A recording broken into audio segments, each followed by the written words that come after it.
Okay, let's dive right into this. I want you to picture this scene.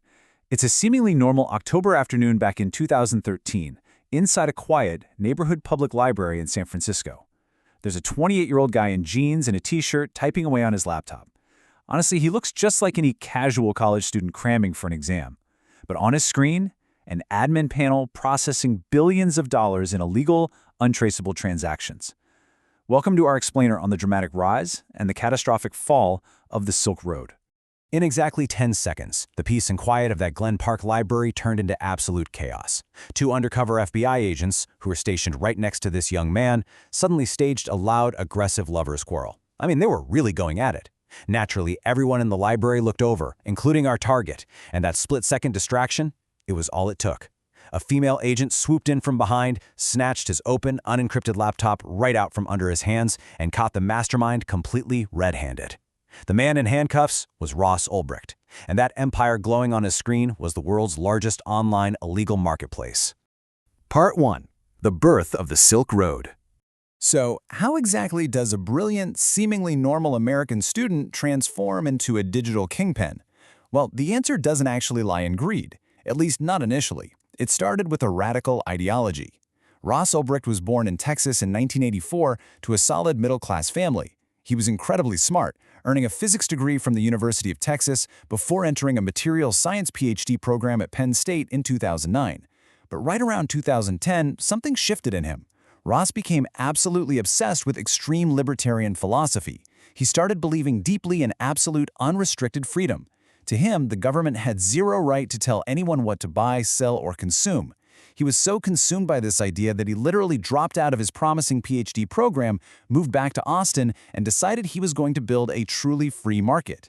Now, to build a completely anonymous, unrestricted market, Ross needed two specific things to keep the government out. First, he needed the dark web, specifically the Tor browser, which masks a user's IP address by bouncing the connection across 7 or 8 different countries. Second, he needed untraceable money, and enter Bitcoin, right in late 2010. By combining Tor's absolute anonymity with Bitcoin's decentralized, untraceable digital currency, Ross found the exact missing pieces to his puzzle. He finally had the technological tools to make this illegal marketplace a reality. So working right out of his Austin bedroom, Ross coded and launched the site in early 2011. The interface itself was as clean and user-friendly as Amazon or eBay, but the inventory was, well, entirely different. To kick things off, Ross actually acted as his own very first seller. He grew and listed illegal psychedelic mushrooms himself. Then, he went on this guerrilla marketing campaign, creating fake accounts on internet forums just to leave glowing reviews about his amazing new site. And the absolute genius of his business model, he programmed the platform to automatically take a flat 6% commission on every single illegal sale. And man, those sales started rolling in fast. As the site just exploded, moving way beyond mushrooms to cocaine, heroin, weapons, and stolen credit cards, Ross knew he had to distance his real physical identity from this massive operation. So he adopted the alias Dread Pirate Roberts, or DPR for short. It's actually a pretty clever nod to the movie The Princess Bride, where the Dread Pirate Roberts isn't one guy, but a mysterious, faceless title passed down from one person to the next.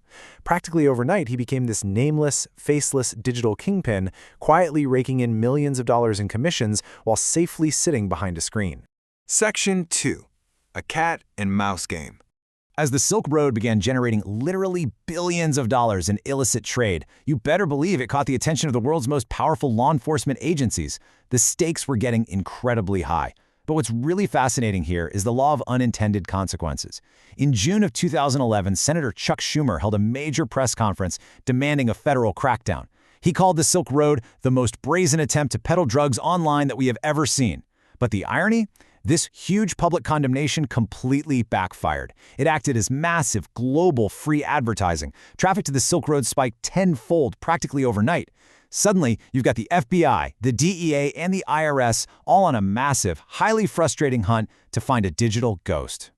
But here's the thing about digital ghosts. They always leave a footprint. The jaw-dropping fatal flaw that eventually brought this entire empire down came thanks to IRS agent Gary Alford. He decided to look past all the complex blockchain tech and just scour old internet forums instead. He found a post from January 2011 by a user named Altoid, who was aggressively promoting the site. Then he found another post by Altoid in October 2011 on a Bitcoin forum looking for an IT pro. At the bottom of that post, Altoid accidentally left his real email address, rossalbrecht@gmail.com. Yeah, just like that, the faceless Dread Pirate Roberts finally had a name. Section 3. Betrayals and Fatal Mistakes. Moving into 2012 and 2013, Ross had relocated to San Francisco, and he was living a truly bizarre double life. By day, he was just a casual 28-year-old hanging out at the local coffee shop. But by night, he was managing a global cartel. And the psychological toll of that isolation, that extreme paranoia, was really beginning to crack him. But hey, the authorities tracking him weren't exactly angels either. It's actually shocking. On one side, we have DEA agent Carl Force, who was investigating Ross but ended up creating fake aliases like Knob and French Maid to secretly extort him for money. On the other side, you had Secret Service agent Sean Bridges, who was using his law enforcement access to straight up steal Bitcoin from seized Silk Road accounts. We're talking about federal agents turning into corrupt criminals just to get a piece of the pie. Which leads us to the most chilling escalation of this entire story.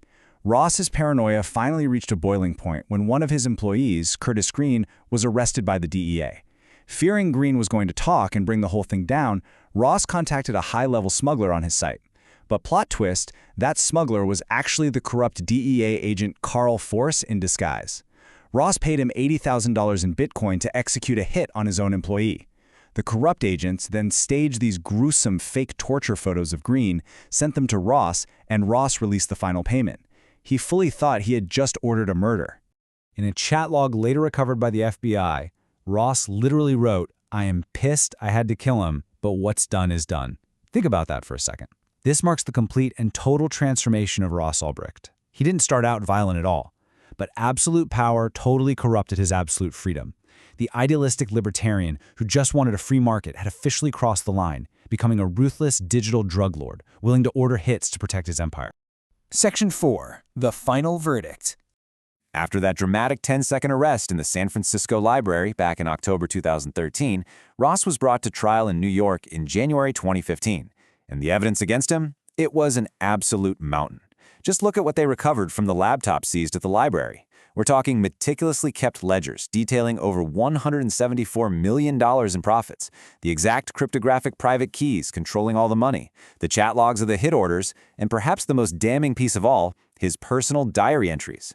Ross's defense team tried to argue that he created the site but handed it off to someone else early on. But a diary entry that read, "Silk Road is my legacy, this is what I was meant to do," completely destroyed that defense. There was no doubt left. He was the one and only Dread Pirate Roberts. As you can imagine, this case sparked an intense legal and moral debate that is still going on today. On one hand, the prosecution painted Ross as a digital Pablo Escobar.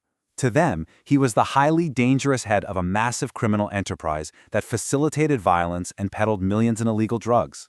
But on the other hand, Ross's supporters and his defense team argued he was a non-violent, idealistic, first-time offender. They saw it as an academic experiment in extreme freedom that just spiraled wildly out of his control. Ultimately, Judge Catherine Forrest delivered a crushing blow in May of 2015. She handed down a staggering sentence of double life imprisonment, plus 40 years, with absolutely no possibility of parole. Ross was sent to the ADX Florence Supermax prison, which is the highest security facility in America. The judge made her intentions crystal clear. This sentence was designed to be the ultimate warning. If you think the dark web makes you untouchable, law enforcement will find you, and they will punish you with the full weight of the law. And that brings us to our final thought.